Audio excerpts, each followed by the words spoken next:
Good evening. I am the Chair of the Board of Appeals for Zoning, and I call this meeting to order. Will you please take roll call? Board Member Nash, Present. Board Member Gale, Present. Board Member Forbes. Present. All right, hope everyone had a chance to look over the minutes from November 6th. I would entertain a motion to approve the minutes. Motion to approve. Support. Wonderful. All in favor, say aye. Aye. Aye. All opposed, same sign. Motion carries. Wonderful. Do we need any adjustments to the agenda tonight? All right, I would entertain a motion to approve the agenda. Move to approve. Second. Wonderful. Any discussion? No. All in favor, say aye. Aye. All opposed, same sign. Motion carries. Wonderful. Now we will move on to public comment. The purpose of public comment period is to address the board. Speakers shall address the remarks to the board as a whole. Remarks shall not be addressed to individual board members, city staff, or the audience. Speakers may ask general questions about the subject of their presentation. All speakers' questions will be referred to the city staff for appropriate follow-up. Speakers shall not ask questions of specific board members. Each speaker is limited to 3 minutes and may only speak once. Speakers may limit their remarks to business within the jurisdiction of the board. So this section of our comments is just general comments for us. It is not about the specific issues we'll talk about today, so we'll get to that in a second. Is there anyone who would like to give any public comments? That's my first time. I'm asking again and again. Wonderful. With that, we will move on to new business. The function of the board is to provide zoning flexibility. The action of the board can be an interpretation which involves an interpretation of zoning code text or zoning district boundaries. We may also issue a variance, which is an appeal to vary from the strict application of the zoning code. This meeting is videotaped. It is important that only one person may speak at a time and the audience observe respect for the speaker. When the appeal in which you are interested in is called, please come forward to the podium and allow the board a moment to review the material, after which you may give your name and address to the secretary. After the appellate's presentation, anyone interested in the appeal may come forward, give his or her name and address to the secretary, and then make your comments brief and to the point. Speakers shall not ask questions of specific board members. Each speaker is limited to 3 minutes and may only speak once. The board will discuss the appeal, vote, and continue with the next appeal. An affirmative vote is 2/3 of the vote, which is 3 votes, which is all we have here today, would be necessary to decide in favor of an appeal. The action of the board is final. The only relief is through the courts. Are there any questions? If there are none, the secretary will call the first appeal. Okay, so the first appeal is case number J25-2816, consideration of a variance to exceed the allowable accessory building size at 716 Superior Street. Just kind of a background, the zoning ordinance allows for accessory buildings to not exceed either the ground floor area of the main building or 864 square feet, whichever is, which is larger.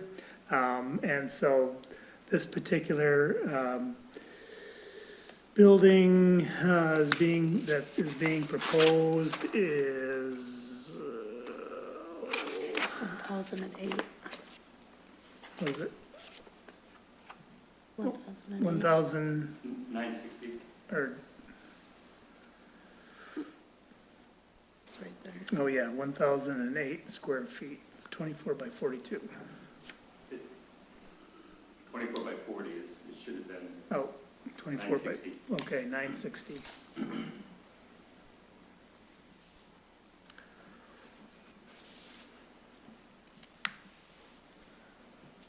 Okay, sorry, I thought there was more coming. We will now open the public hearing to consider the request. Is there anyone here who would like to make a comment? Please come forward and give your name and address, please. I brought a couple pictures for everybody. Can I give everybody that? Sure.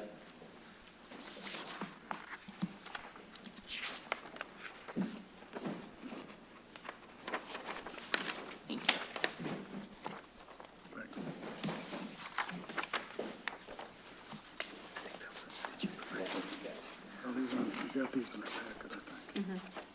My name is Rod Arnst. I am the owner of the property at 716 Superior.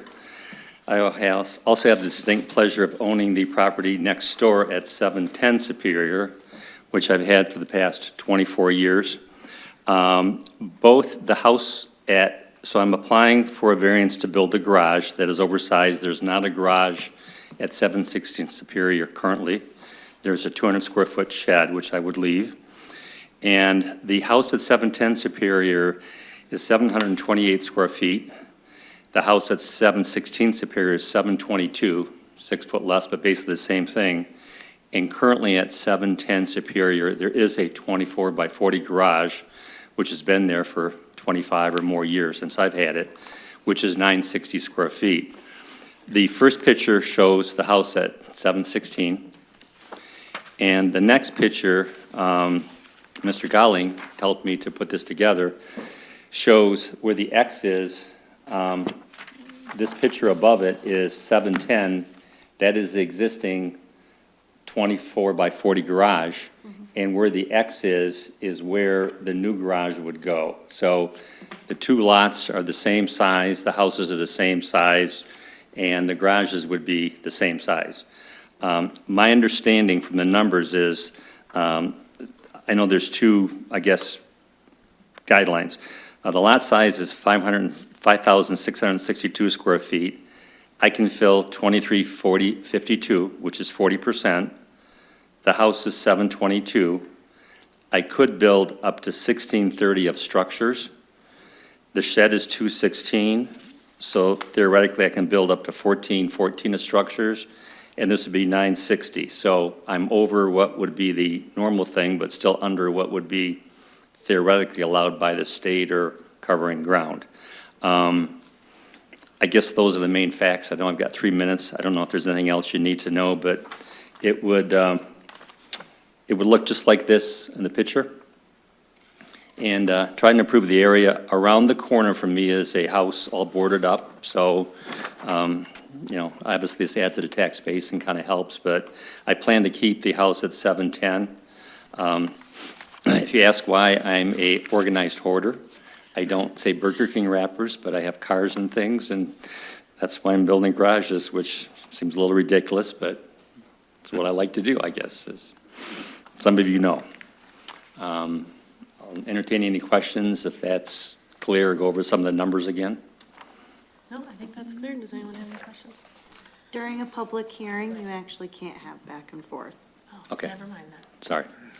Wonderful. Thank you so much for this information. Okay. Is there anyone else who would like to comment on this? I have to ask a lot of times, so forgive me. Is there any other public comments for this particular situation? With that, I would entertain a motion to close the public comment for this hearing. So moved. Second. All right, any discussion? All in favor, say aye. Aye. Aye. All opposed, same sign.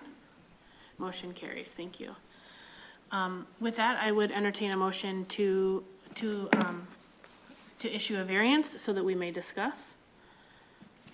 Is anyone willing to make that motion? I move that we approve case J252816. Wonderful. Do I hear a second? Second. All right, discussion. Does anyone have any feedback about this that we should discuss? May I ask a question to staff? Anything from the neighbors or anything? I have not gotten any comments from any of the neighbors. Okay. Did you mail them out? I'm kidding. I'm kidding. All right. Any other discussion? No. All right. So with that, I will, all in favor, say aye. Aye. Aye. Any opposed? Motion carries. Thank you, sir. I appreciate you coming in. You're welcome to stay for our second hearing if you'd like. So please introduce our second hearing, if you may. So this is case J 25-2818, and that's in consideration of two variances. One is the front yard siding setback, and the second is a fenestration requirement variance. To explain, Team One Credit Union is proposing to construct a new building. They have to demolish the existing structures with the exception of one in order to continue to maintain business while the construction is happening. Once they complete that, the front building will be demolished, which will leave a space. The siting requirement within that district, which is within the RMU district, it's a form-based code which requires it to be between 0 and 5 feet from the front. So this would be a setback of 84 feet. The fenestration part has to do with the windows, and it requires that at least 25% of the building along Jefferson, which is the secondary facade, would need to be covered in windows or openings. And they do not meet that requirement as well. All right, we would like to now open the public hearing to consider this request. Is there anyone here who would like to make a public comment? Feel free to step up, give your name and address for us, please. Hello, I am Chris Aller with AKA Architects, 303 East 3rd. I'm the architect working with Team One on this project. We've been working over the last few months developing plans for their new office building on the corner of Hayden and Jefferson. If you're familiar with the building, I have a site plan up here on the screen for you. This is the site plan for what we're proposing for the whole project. On the right side of the drawing is Jefferson and Hayden on the top. You can see a dashed line. That's the location of their existing building. As Mr. Gowan had commented, that building will remain open and operational during construction. So once the new building is complete, they will then move into the building. So that's the source of our request for variance with our setbacks, just the logistics of the site and their desire to stay in Saginaw, stay in this neighborhood. That limits us to where we can locate the building. And then the fenestration request that we're requesting, just how the building lays out and the nature of the building. It's a financial institution. The amount of windows were limited. So we did study to see how we could meet that ordinance requirement. There are some floor plans I could, if we could slip forward these. Do you have a clicker in front of you? Is there? Oh, it's Oh, right wait, here. here, I'm sorry. Thank you.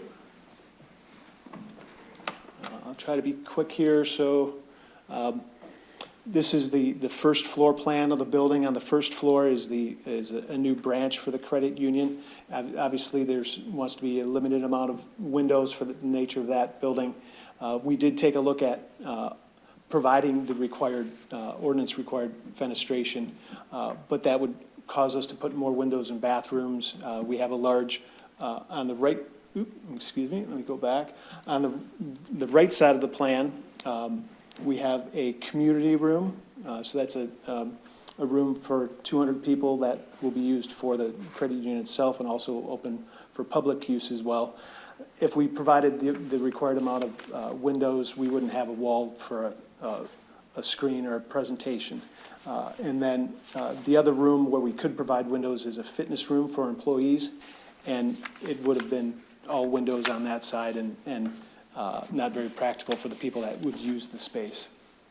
And if I slide through, so that's the first floor. The second and third floors are primarily office space for the employees.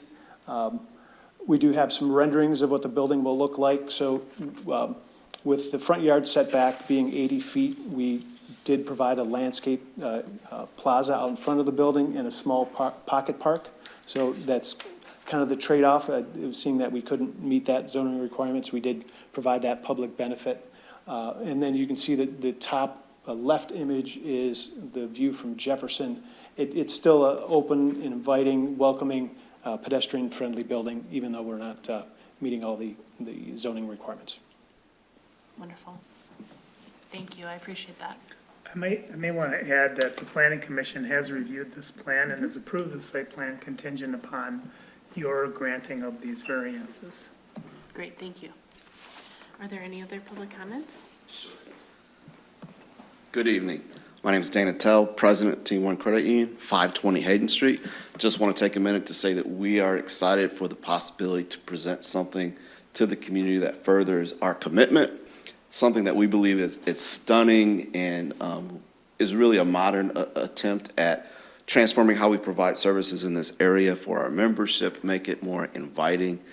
So we, are celebrating our 90th year in operation, and we want to provide something to show not only our neighbors, the city and the county, that Team One's been here, and we want to remain and put a jewel in this area. So we appreciate your consideration, and hopefully you see the visions. Thank you.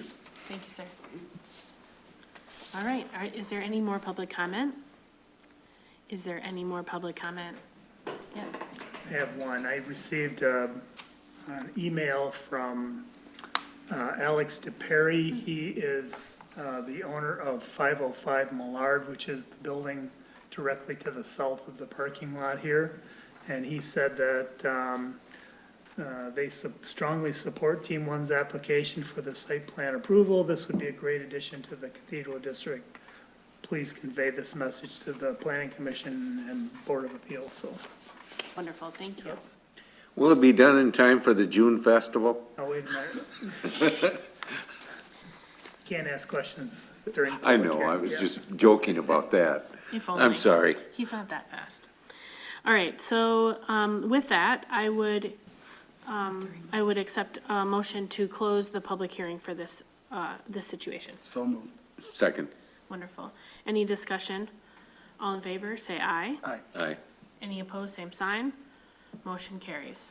Wonderful. With that, I'd entertain a motion to support this variance so that we may discuss. I move that we support case J252818. Wonderful. Second. All right, do we have any discussion? I think it'll be nice. May I ask staff a question? Please do. With the requirement for the fenestration, where'd that come from? Comes from the zoning ordinance. That's located in the riverfront, Okay. mixed use That's not zone. a state law, it's just what's yours? No, no, Something it's- else put in there for, that's a form-based design. how long has it been in existence now?